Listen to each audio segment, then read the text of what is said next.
নোয়াখালীর সেনবাগের নবীপুর ইউনিয়নের দেবীসিংপুর গ্রামের এক ব্যবসায়ীর বাড়িতে কুমিল্লা পুলিশ ব্যুরো অব ইনভেস্টিগেশনের কর্মকর্তা উপপরিদর্শক এসআই ইব্রাহিম পলাশের মদদে হামলা ও হয়রানির অভিযোগ উঠেছে। সকালে ভুক্তভোগী পরিবার জেলা শহর মাইজদির ইউরো শপিং কমপ্লেক্সে আয়োজিত সংবাদ সম্মেলনে ভুক্তভোগী ব্যবসায়ী ও বিএনপি নেতা শেখ আহমদ এমন অভিযোগ করেন।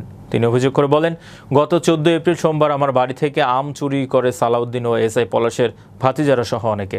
আমার বড় ছেলে আম চুরির প্রতিবাদ করায় একই দিনে রাতে ফ্যাসিস্ট আওয়ামী সন্ত্রাসী ও হেলমেট বাহিনীর প্রধান সোহেল, সালাউদ্দিন ও সুমনের নেতৃত্বে একদল সন্ত্রাসী দেশীয় অস্ত্রশস্ত্র নিয়ে আমার বসতবাড়িতে রাতের আধারে হামলা চালায়।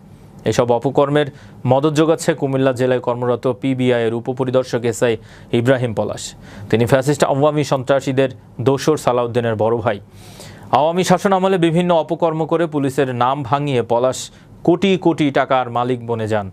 আমাদের বাড়িতে হামলা হওয়ার পর এসআই পলাশের ইন্ধনে তারা উল্টো আমাদের বিরুদ্ধে থানায় মিথ্যা অভিযোগ দায়ের করেছে। বহিরাগত সন্ত্রাসী এনে আমার 2 ছেলের বিরুদ্ধে মানববন্ধনের নামে সামাজিক যোগাযোগ মাধ্যমে মিথ্যাচার করা হয়। শেখ আহমদ অভিযোগ করে আরও বলেন, সোহেল চাঁদাবাজি মামলার আসামি ও সুমন হত্যার মামলার আসামি। গত 5 আগস্টের পর তারা রাজনীতির খোলস পাল্টে একাধিক বিএনপির পরিবারের বিরুদ্ধে নানাভাবে অত্যাচার নির্যাতন চালাচ্ছে। আমার এক ছেলে কুতুবের হাটের বাজারের ব্যবসায়ী আর ছোট ছেলে নবীপুর ইউনিয়নের 7 নং ওয়ার্ড ছাত্রদলের সভাপতি। আমার পুরো পরিবার ব্যবসার সাথে জড়িত। আওয়ামী সন্ত্রাসীরা যে কোনো সময় আমার পরিবার ও ব্যবসা প্রতিষ্ঠানে পুনরায় হামলা চালাতে পারে। আমি প্রধান উপদেষ্টা ও স্থানীয় পুলিশ প্রশাসনের কাছে এই ঘটনার সুষ্ঠু তদন্ত করে জড়িতদের আইনের আওতায় আনার জোর দাবি জানাচ্ছি। অভিযোগের বিষয়ে জানতে চাইলে কুমিল্লার পিবিআইয়ের উপপরিদর্শক এসআই ইব্রাহিম পলাশ সকল অভিযোগ নাকচ করে বলেন, আপনারা স্থানীয়ভাবে বিষয়টি খতিয়ে দেখেন, এরপর যেটা সত্য হয় সেটাই লেখেন। এ বিষয়ে জানতে চাইলে সেনবাগ থানার উপপরিদর্শক এসআই কৃষ্ণমোহন বলেন, আমপাড়া নিয়ে দুপক্ষের মধ্যে ঘটনার সূত্রপাত হয়। লিখিত অভিযোগ পেয়ে 2 পক্ষকে থানায় বৈঠকে বিষয়টি সমাধানের চেষ্টা করা হয়। পরে বৈঠকটি অমীমাংসিতভাবে শেষ হয়।